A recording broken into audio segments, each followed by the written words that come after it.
బట్టి బడ్జెట్ అంతా గ్యాస్ అంటూ ఘాటు విమర్శలు చేశారు ప్రతిపక్ష నేత కేసీఆర్. విశ్లేషణ సమయంలో చీల్చి చెండాడుతామని హెచ్చరించారు. కేసీఆర్ కామెంట్స్ ను తప్పుపడుతున్నారు కాంగ్రెస్ ఎమ్మెల్యేలు. ఎవరేమన్నారో ఇప్పుడు చూద్దాం. వ్యవసాయం ఉంది, మాకు స్పష్టమైన అవగాహన ఉండే ఈ రాష్ట్రంలో వ్యవసాయ స్థిరీకరణ జరగాలని మేము 2 పంటలు కూడా ఇచ్చినాం. రైతు బంధు వీళ్ళు ఎగ్గొడతామని చెప్తా ఉన్నారు. మేమేదో రైతులకు ఇచ్చిన డబ్బును దాన్ని పాడు చేసినాము, చెడగొట్టినాము, దుర్వినియోగం చేసిన పద్ధతిలో దురదృష్టకరమైన వ్యాఖ్యలు చేస్తా ఉన్నారు. అంటే ఇది పూర్తిగా రైతు శత్రు ప్రభుత్వం అనేది తెలుస్తా ఉంది. ధాన్యం కొనుగోలు చేయలేదు, విద్యుత్ సరఫరా చేయడం లేదు, నీళ్లు సరఫరా చేయడం లేదు, చాలా ఇబ్బందులు పెడతా ఉన్నారు. ఇంకా రైతు భరోసా, రైతు బంధు గురించి ఇంకా ప్రస్తావనే లేదు. ఎప్పుడైతే మా ఎమ్మెల్యేలు అరిస్తే కూడా కనీసం సమాధానం చెప్తలేరు. కాబట్టి రైతులను వంచింది ప్రభుత్వం, వృత్తి కార్మికులను వంచింది. నేను ఒక కమ్యూనిస్ట్ పార్టీ శాసనసభ్యునిగా నేను చాలా విశ్లేషణ చేశా. ఇప్పటి వరకు మేముంటే ఏం చేయగలుగుతాం, లేదా ఇదే సమయంలో కేసీఆర్ గారు ఉంటే ఏం చేయగలుగుతారు, ఇవన్నీ చూసాం. ఎవరున్నా సరే దాదాపు 6,70,000 కోట్ల అప్పులో ఇంతకంటే చేయటానికంటూ ఏమీ లేదు. అందులో వారు హామీ ఇచ్చిన వాగ్దానాలు కొన్ని ఉన్నాయి. దాంతో కలిపి ఇవాళ వ్యవసాయ రంగానికి 70,000 కోట్ల పైన కేటాయించడం అనేది, అంటే రైతు బంధు వస్తుంది, అందులో రుణమాఫీది కానీ రైతు బీమా కానీ ఇవన్నీ కలిపి అది గొప్ప సాహసం. ఒక్క పాలసీ, ఇండస్ట్రియల్ పాలసీ ఏమిటి? ఏమి లేదు. బట్టి గ్యాస్ ట్రాష్ పంచరంగం ఈస్మాన్ కలర్ లాగా చెప్పడం తప్ప, స్టోరీ టెల్లింగ్ లాగా ఉన్నది తప్ప బడ్జెట్ చెప్పినట్టు లేదు. రాష్ట్రంలో వ్యవసాయ పాలసీ ఏమిటి, పారిశ్రామిక పాలసీ ఏమిటి, ఐటీ పాలసీ ఏమిటి, ఇంకా ఇతర అనేక పాలసీలు, పేద వర్గాలకు సంబంధించిన పాలసీ ఏమిటి అనే దాని మీద ఏ ఒక్క దాని మీద కూడా గ్యాస్ ట్రాష్ తప్ప, చిల్లర మల్లర ప్లాట్ఫామ్ స్పీచ్ లాగా ఉంది తప్ప అది బడ్జెట్ ప్రసంగం లాగా లేదు.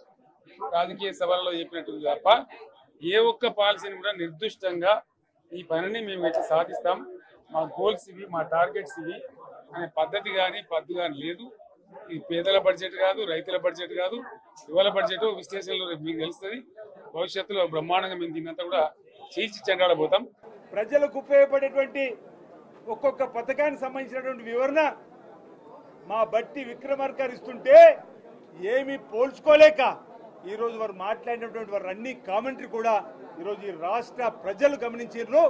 మరో మాట చెప్పి ఈరోజు ఈ రాష్ట్ర ప్రజారంజక బడ్జెట్ రైతులు రాజు చేయడానికి అన్ని వర్గాలను అభివృద్ధి తీసుకుపోయేటువంటి ఇంత బడ్జెట్ ను గుళ్ళంటున్న కేసీఆర్ గారు అసలు మీడియా పాయింట్కు వస్తాను ఊహించని మీరు నిన్నటి రోజు ఢిల్లీలో కేంద్రం పెట్టేటువంటి బడ్జెట్ లో తెలంగాణ ఊసే ఎత్తకపోతే ఎందుకు మాట్లాడలేదు అని అడుగుతున్నా. ఎందుకు కేంద్ర ప్రభుత్వంతో ఇప్పటికీ లాలూచి పడుతున్నావు?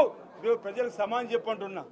తెలంగాణ కోసం ఉద్యమించిన మీ పార్టీ తెలంగాణకు అన్నా పైసలు నిన్న చెల్లించకపోతే ఎందుకు మీరు అన్ని రాష్ట్రంలోని అన్ని వర్గాల సంక్షేమాన్ని, వాళ్ళ ఆర్థికాభివృద్ధిని కాంక్షించి అనేక పథకాలు ప్రవేశపెట్టడం జరిగింది. ఒక్క పథకం మీద కూడా ఇప్పుడు స్పష్టత లేదు.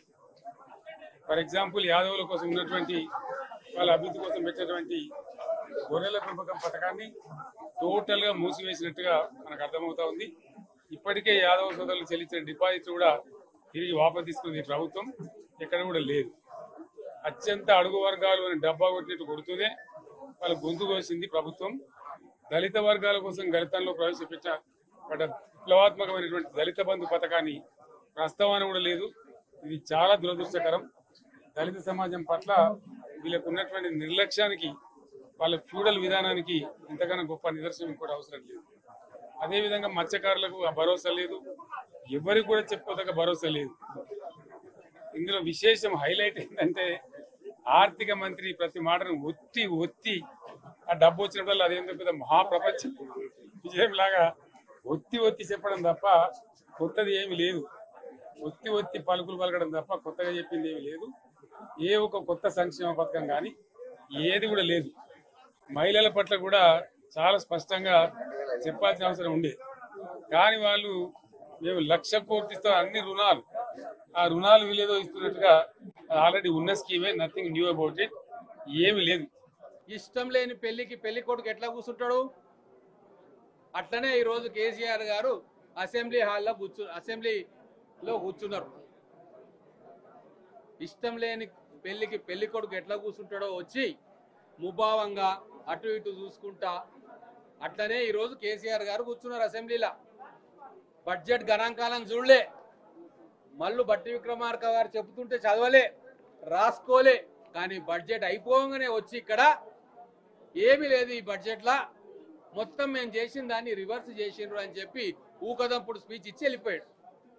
అంటే ఇంకా కూడా పారదర్శకత నిజాయితీ అనేది కేసీఆర్ గారి మాటల్లో లేదు. ఈరోజు గణాంకాలతోటి మేము వస్తా ఉన్నాం. కేసీఆర్ గారు వచ్చి ఏమన్నారు? బీసీల సంక్షేమం పట్టదు, గొల్లకూర్మల స్కీమ్ గురించి మాట్లాడలేదు, గొర్రెల స్కీమ్ గురించి మాట్లాడలేదు, దళిత బంధు స్కీమ్ గురించి మాట్లాడలేదు అని చెప్పి వెళ్ళిపోయాడు కదా. ఈరోజు గణాంకాలతోటి నేను వచ్చిన మొత్తం వెనకబడిన తరగతుల సంక్షేమం కోసము 10 సంవత్సరాల్లో బీఆర్ఎస్ పార్టీ 29,000 చిల్లర ఖర్చు పెడితే ఈ రోజు మొదటి సంవత్సరంలోనే వెనకబడిన తరగతుల సంక్షేమం కోసం 10,000 కోట్ల రూపాయలు ఈ రోజు బడ్జెట్ లో ప్రొవిజన్ పెట్టుకున్నాం మేము. అది మా నిజాయితీ.